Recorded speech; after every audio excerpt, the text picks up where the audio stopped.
This scene opens with an image so absurd it borders on performance art. Charleston White, America's most unpredictable street philosopher. Gunner told the truth. It's YSL the gang, Gunner. Yes, ma'am. Yes, ma'am, they here. They not a record label? No, ma'am. Do you want to testify? I don't, but I will, Your Honor. Okay, Gunner, you can go free. Oh, Lord, thank you, Lord, I'm free. Oh, man, my baby born rich. Went to writing all kind of alone. The truth set the man free. It's YSL the gang. Yes, Your Honor. Yes, Your Honor. Yes, we are. And y'all wanted Gunner to lie. All you lying, look at you. Get out of the gang, Your Honor. Lifetime probation. Why is it a record label? Give his ass life. Your Honor, why is a financial group for the poor kids who mama was on drugs. Give him 10 in and 20 on probation. We gonna give him 10 in, come here lying. We know all you lying. You know why? Cause my head district attorney, Miss Great, the Queen, Fannie Willis, you see all you defense attorney. Dummies. All you niggas running to Fannie Willis at one point in time. What's that boy name? Rondo Mundo used to have Fannie as the defense attorney. Them always think the lawyer is their friend. Them go in there and tell the lawyer everything. They say we really done it. Really, Rondo done the shooting. I let Woody borrow the car. So Fannie says, these niggas getting broke. They getting broke. Then Nut was the best thing Atlanta has seen in a long time. How you niggas like Nut, but ain't nothing like Nut. Y'all got a like thugger that done divided the city because he ugly. He ain't got no muscles. He ugly. An ugly running the town. The ugliest coming out the projects. Been mistreated all his life. He like one of them Michael Vick dogs in the backyard that had their head in the cage. That all they know how to do is fight and bite. And you done get this to a loving family. Supposed to go bite everybody in the house. And the cousins come over too. And the neighbors too. This ugly man running the city. He been busted, dusty, ashy, ugly, bad dental work, poor hygiene, been mean in the motherfucker. What y'all think when y'all make him president of the country? He want to go to war with everybody. He dropping bombs everywhere. They got the man on the phone telling Woody them, you once done got soft. Them dead yet? You saying this on the phone? They got the man recorded. Y'all done got soft. These niggas ain't dead yet? And you done divided the city. Then you go to jail. You divide the whole city. Now, you got Woody. This gangster, shooter, Christian, Muslim, 20 versus 1. There's a bunch of things. He a Muslim one day, a Christian one day. The next day we shoot him up, bang, bang, Woody again. Then he, oh Lord, Woody. Then he, Shahada, Woody. His boy don't know what he want to be. But whatever he is, he everything. And he ain't nothing no more. Because he don't know what he want to be. He used to be us. He used to be FBI's most dangerous in Atlanta. Now, he ain't nothing. You know why? He don't know what he want to be no more. He don't know what the fuck he want to be. He don't know if he want to do 20 versus 1. He don't want to go back to jail. When it's time to go back to jail, he talk Lord talk now. He talk about all they trying to divide him, they trying to destroy him. Woody for the whole you in contempt of court. You lying on the state. You lying on the prosecutor. Them people tried to convict y'all based off your testimony. Them people was trying to get y'all, but they couldn't get y'all. But they was able to get y'all because you helped them get y'all, Woody. You started coming in, trying to see what they know about you. You started coming in, retarded, little baby hanging with a snitch. God announcing my prayers, and y'all talking about I was going to be dead in 5 years. Y'all talking about my 15 minutes of fame was over. I'm just getting started. Y'all gotta be fun. This is my time to shine. Rollo, this our time, baby. Let's tighten up, Rollo. Draped in British courtroom garb, white wig curling above his forehead like powdered smoke, pacing before a camera as if presiding over an invisible trial. In his own way, he is... The man has decided to convene a kind of mock court over one of hip-hop's most tangled moral sagas, the fallout between Ghana and Young Thug. The outfit isn't a joke so much as it is prophecy. He's telling the world that what we're watching isn't a rap beef anymore, but an indictment. An examination of loyalty, guilt, and the performance of truth in an era where the courtroom and the live stream are merging into one and the same stage. What makes this image powerful is not merely its comedy, though White's sense of spectacle is unmatched, but its eerie clarity. Underneath the wig and the accent, he's holding a mirror up to the culture. When he raises his voice and declares that truth has been traded for convenience, it's not just a jab at Ghana. It's a verdict on how performative authenticity has become the only real currency in modern hip-hop. Charleston knows his own contradictions. That's part of his genius.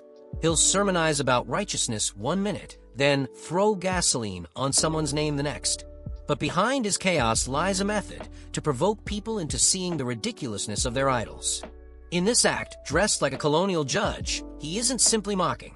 He's conducting a theatrical trial where Ghana becomes the symbol of a generational dilemma. What happens when survival instincts collide with the mythology of gangsterism? He walks across the imaginary courtroom, calling out the absurdity of it all. The artist who once rapped about loyalty is now accused of betrayal. The one who once glorified silence is now a symbol for cooperation. Charleston, with his powder wig slipping over his brow, leans into the contradiction. The way he performs it, the absurdity becomes wisdom. The laughter becomes revelation. Because beneath all the jokes about yes ma'am and probation, he's dissecting how rap culture's obsession with credibility has turned every young man's life into an open case file. When White imitates the speech rhythms of a courtroom, switching from mock judge to southern preacher, he's not just clowning. He's revealing how intertwined legality and entertainment have become. The case against Young Thug isn't just a legal matter, it's a narrative that millions are following like a serialized drama. Ghana's plea deal, Young Thug's silence, the coded lyrics, all of it is media fodder now. The street has become the stage, and the audience demands drama. Charleston stands in the middle of that cultural whirlwind, mocking it and feeding it at the same time. He knows people laugh at him, but he also knows they listen. He wields that contradiction like a weapon. Dressed as a British barrister, he looks like a parody of the justice system itself, a system that has never known what to do with black art except criminalize it or commodify it. When he points his finger and says, "You lied on the prosecutor," it's not about the details of a testimony. It's about how easily the line between art and evidence can blur. He goes on, riffing in his unfiltered, looping cadence, blending the comic with the prophetic. In his version of events, Thug becomes the archetype of the outlaw, ugly, defiant, misunderstood. Ghana becomes the man who blinked under the bright lights. But Charleston isn't just calling names, he's diagnosing a sickness. He's exposing how the culture has elevated pain and dysfunction to mythology. The ugliness he describes isn't about appearance, it's about spiritual disfigurement. The hunger for fame, the lust for validation, the curse of wanting to be seen as real, no matter the cost. As he goes deeper into the monologue, the white wig seems to glow under the harsh light. He starts to sound less like a comedian and more like a Southern prophet trapped in a TikTok feed. He talks about division, how Thug and Ghana's fallout isn't just between two men, but a metaphor for how the industry divides young black men against themselves.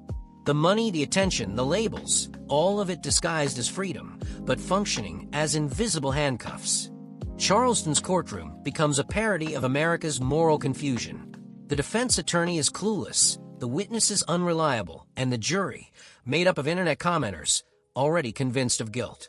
It's a farce, but it's also truth. Because in this age of live stream judgment, everyone is a prosecutor and everyone's life is evidence. Ghana's plea, Thug's silence, the whispers of snitch, it's all part of a larger ritual, a social theater where we consume humiliation like entertainment. At some point, Charleston starts to drift from mockery into something close to lament. He begins to talk about identity, how the gangster image has devoured everything else. He paints a portrait of a generation that doesn't know what it wants to be anymore. Muslim one day, Christian the next, rapper today, defendant tomorrow. It's tragicomic, the way he tells it. The laughter never leaves his voice, but beneath it is an unmistakable fatigue. He's seen too many young men become martyrs for a mythology that no longer fits the world they live in. He starts invoking spiritual language, karma, the Lord, divine justice. The courtroom morphs into a church. The powdered wig becomes a halo of absurdity. He warns that you can't keep lying to the system and expect salvation. It's not about snitching or silence anymore. It's about integrity. About how easily survival gets mistaken for truth. About how fame has replaced morality. Charleston's monologue becomes a kind of sermon for a culture addicted to watching its own destruction. He doesn't need to say names anymore. Everyone knows who he's talking about. The laughter in his delivery only sharpens the pain underneath. Because when he says he's the judge, the jury, and the witness, he's also saying he's the reflection. The fool who tells the truth while pretending to be crazy. By the time he reaches the end, his wig is tilted, his robes are wrinkled, and his voice is hoarse. But there's something almost beautiful in the way he bows his head and mumbles about truth. It's no longer about who snitched or who stayed silent.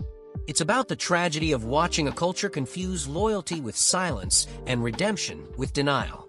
What Charleston White achieves in that performance is something few public figures dare attempt. He collapses the distance between satire and sincerity. Dressed like an 18th century judge, he becomes both clown and conscience, mocking the spectacle while embodying it. He reminds his audience that every public fall, from rapper to street icon to influencer, is not just entertainment, but reflection. Under the laughter, under the absurd wig, under the chaos, there's a grim truth. The courtroom he's performing in isn't imaginary. It's the real one we all live in, the one where every confession is content, every sentence is streamed, and every man is both the defendant and the show.